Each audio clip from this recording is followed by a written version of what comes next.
тоҷикистон дар ҷашни наврӯз маликаи наврӯзиро интихоб кард.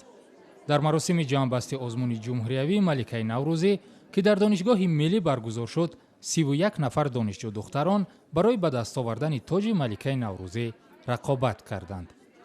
инҳо духтароне буданд, ки аз як моҳи пеш дар давраҳои қаблии ин озмун ғолиб дониста шуда буданд. ҳар кадом бо омодагии хосе дар ин ҷо ширкат кард. хӯрисҳои ман якташ товус, дигараш садбарг, гули садбарг. таркибашон аз помидор, сабзӣ, лаблабу, анор, гӯшти мурғ иборат аст.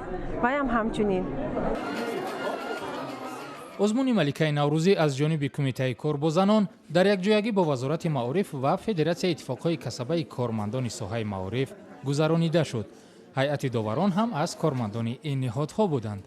ҳар як муддаӣ бояд аз рӯи 5 номгӯи шартҳо маҳорати худро нишон медод.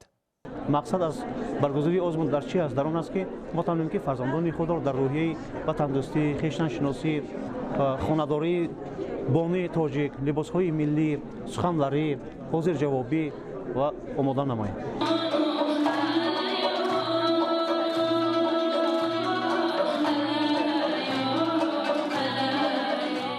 таваҷҷӯҳи доваронро бештар аз ҳама ҷавондухтаре аз донишгоҳи миллии тоҷикистон бо либосҳои зебои миллӣ ва суруди ала ба худ ҷалб кард. Ганҷина Сафарова шоҳҷоиза ва 3,5 сомониро аз худ кард. намедонистам ки сазовор ҷои аввал мегардам. ман аз он хурсанд ҳастам ки шоҳҷоизаро ман соҳиб шудам. ман ҳаяҷони хеле зиёд дорам. ман хеле аз ин хурсанд ҳастам. бигзор ҳамаи ҷавонон анамин хел кӯшишҳои худро ба роҳ монанд, ки соҳиби ҷойҳои аввалу шоҳҷоизаҳо гарданд. ман аз ин хеле хурсанд ҳастам ва хушбахт ҳастам. ҳарчанд дар гузашта озмунҳои гуногуни наврӯзӣ дар сатҳҳои гуногун баргузор мешуд, вале ба таври муҳташам ва дар сатҳи ҷумҳуриявӣ муайян кардани маликаи наврӯзӣ бори аввал аст.